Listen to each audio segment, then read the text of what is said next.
Fala, Tricolor, seja bem-vindo ao meu canal, eu sou o Wallace e vamos falar sobre Fluminense e Palmeiras. E vamos pensar aqui um pouquinho se alguns torcedores e comentaristas e influenciadores do time das trevas, se eles estão corretos em reclamar do que aquilo que eles estão reclamando muito e que provavelmente vão continuar reclamando aí até essa rodada se finalizar, iniciar a outra rodada. Eu vou comentar também aqui da possível escalação, né, e do que eu colocaria para jogo contra o Palmeiras lá no Allianz Parque, dia 22 de novembro. Então, né, continue no vídeo e eu peço que você deixe seu comentário, né, comente de onde você está me assistindo e também siga a página para mais vídeos iguais a esse, para você escutar o Wallace aqui falando sobre Fluminense. Então, vamos ao vídeo, né, e eu vou começar aqui com o seguinte: qual o retrospecto entre Fluminense e Palmeiras jogando fora de casa, né? Se a gente estivesse falando sobre Fluminense e Palmeiras jogando no Maracanã, o retrospecto é um, jogando fora de casa, o retrospecto é outro. Então, o Fluminense jogando fora de casa, ele sempre preza, talvez por manter alguns jogadores para não serem lesionados. Por exemplo, em 2023, o Diniz foi com um time completamente reserva. Ano passado o Fluminense chegou e ganhou de 1-0. Então, primeiro jogo aqui, ó. O Fluminense em 2024 ganhou de 1-0. Mesmo se o Fluminense perdesse, o Palmeiras não iria conseguir se sagrar campeão ou mesmo empatar na pontuação com o Botafogo. A diferença de um dos dois, né, dá 6 pontos. Em 2023, o Fluminense foi lá como expulso ainda, perdeu de 1-0 para o Palmeiras. Em 2022, então 2 jogos, uma vitória e uma derrota. E em 2022 o Fluminense foi lá e empatou em 1-1. 2021, derrota para o Palmeiras.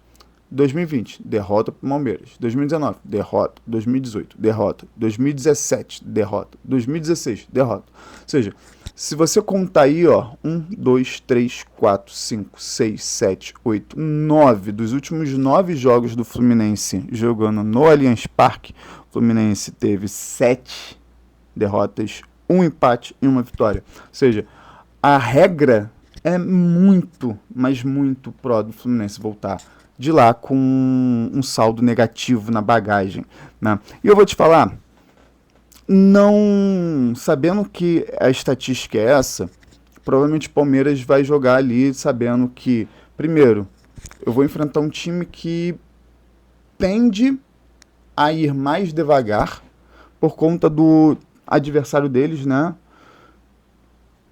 Tipo assim, não querendo falar exatamente a palavra específica, mas tipo assim, o Palmeiras vai entrar sabendo que o Fluminense não vai colocar o pé, primeiro para não se machucar, e segundo porque se tanto faz, né, tá prejudicando o time das trevas, né? Então um time da raça da esperança e do vigor, né, da fé, da esperança e do vigor, né, com a bênção do João de Deus, não vai fazer nada para ajudar o time das trevas, né?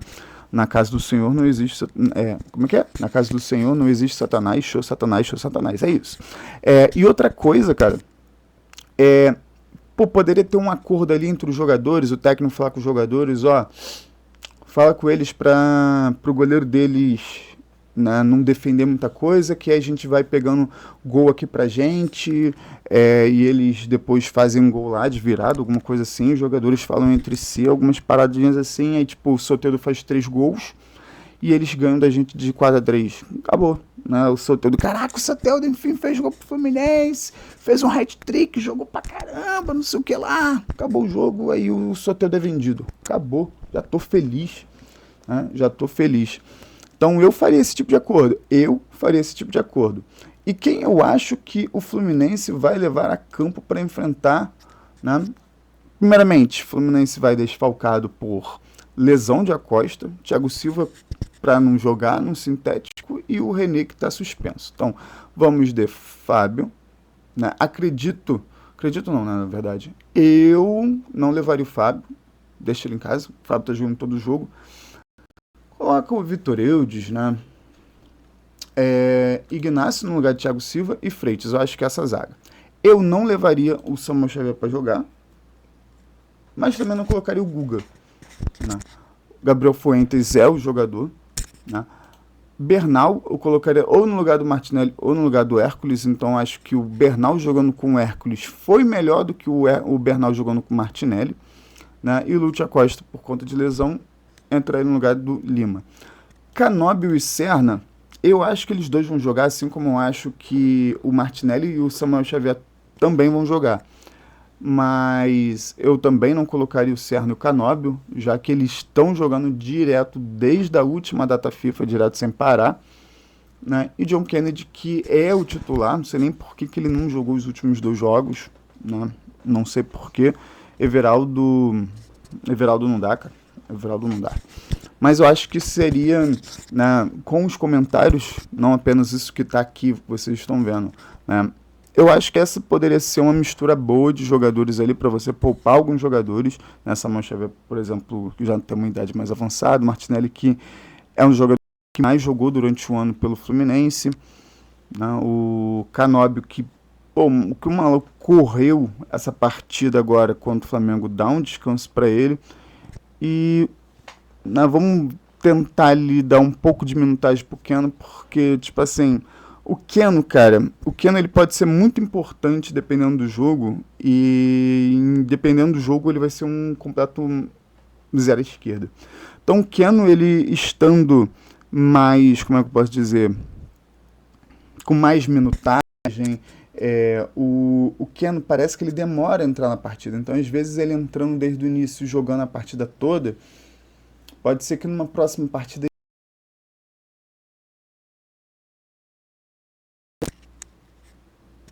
Ah, tá. Acho que deu uma travada, né? Então, se deu uma travada pra você aí, é... perdão, que deu uma travada aqui, mas eu não sei exatamente se travou. Então, continuando. Então, eu acho que essa seria uma boa escalação, mas eu acredito que ele só vai mesmo alterar René, Thiago Silva e o Lúcio Acosta. De resto, eu acho que ele vai, o Zubeldia vai colocar todo mundo. Mas eu não vejo errado nisso, não. Eu só faria esse acordo aqui, um acordo diferente. E aí, vamos comentar agora algumas coisas sobre a questão de tabela e a questão do Brasileirão. Aqui nós temos o Brasileirão 2025. Flamengo e Palmeiras estão ali ponto a ponto brigando. O Fluminense que vai enfrentar o Palmeiras fora de casa e o Bragantino que vai enfrentar o Flamengo fora de casa.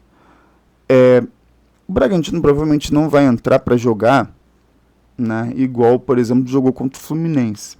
Ele vai entrar para jogar, só por entrar em campo, porque eles são de São Paulo, né? E se a gente for pegar as próximas rodadas, né? Perdão, se a gente for comparar com outras rodadas que já aconteceram em campeonatos anteriores, vai acontecer, né, a gente vai observar o padrão que aconteceu anteriormente. Por exemplo, estão torcedores reclamando da possibilidade do Fluminense entregar para o Palmeiras. Cara, se o Fluminense perder, não é porque o Fluminense está entregando, não. Primeiramente, o Fluminense tem um histórico dos últimos 9 jogos, só conseguir ganhar 1 e não perder 2. Ou seja, de 9 perder 7 é uma estatística muito a favor do Palmeiras. Tanto que as odds estão dando aqui, ó, 1.5 para o Palmeiras e 6.5 para o Fluminense. Ou seja, uma odd bem alta para o Fluminense ganhar. Então, para quem vai apostar arriscado, seria não uma boa ir para ele, para ir para o Fluminense. Mas, se a gente for pegar, por exemplo, em 2023, vamos lá, 2023, se o Fluminense não perde para o Palmeiras jogando lá no Allianz Parque, o Palmeiras empatando com o Palmeiras chegaria a 68, quem seria campeão é o Grêmio. E aí ficaram falando que o Fluminense ia entregar para o Palmeiras, não sei o que lá. E aí o Flamengo fica com 66 pontos. O Fluminense não podia entregar para o Palmeiras e aí o Flamengo fica com 66 pontos. Quem seria campeão seria o Grêmio se o Fluminense não perde para o Palmeiras naquela situação lá. 2024. Né? Vamos imaginar que o Fluminense perdesse para o Palmeiras.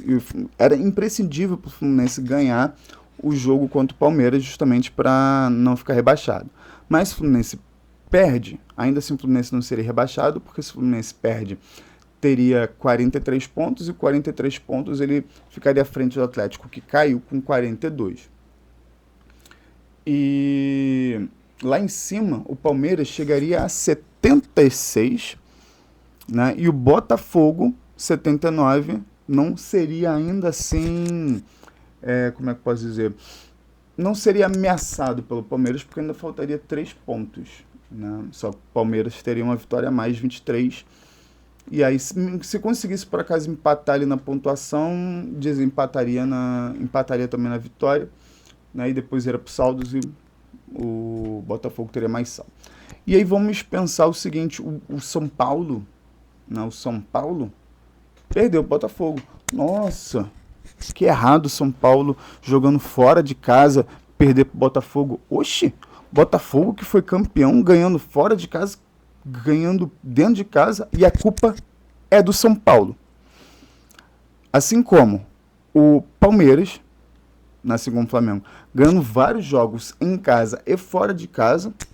Se o Palmeiras vier a ser campeão, vai ser porque ele ganhou em casa do Fluminense, que dos últimos 9 jogos perdeu 7. Faz sentido. Acho que faz sentido. E aí, tipo, pegaram uma notícia de 2 anos atrás e colocaram como se fosse de agora. Véi, você pode fazer o que você quiser da sua vida. Você pode fazer o que quiser da sua vida. Você pode. Né? Deus deu-te o livre-arbítrio. Você pode falar o que quiser. Você pode fazer o que quiser. Só que tudo tem consequência. Tudo tem consequência. Mas tudo mesmo. Você vai plantar uma coisa. Não tem como você colher outra coisa sem ser aquela que você plantou. Plantar, né? Você pode plantar o que você quiser, mas não tem como você colher coisa que não seja daquilo que você plantou. Não tem.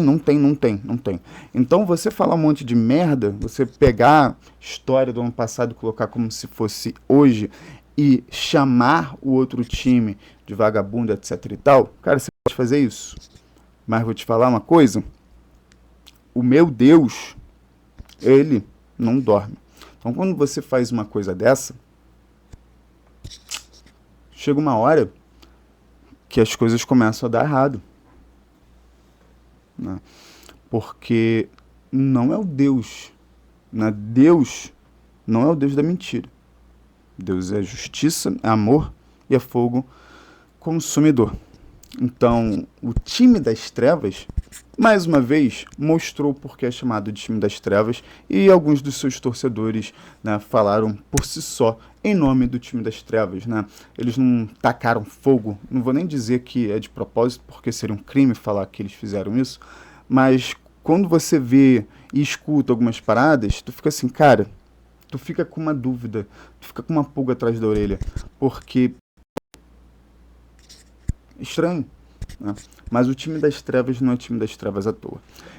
E aí vamos pegar agora outras coisas.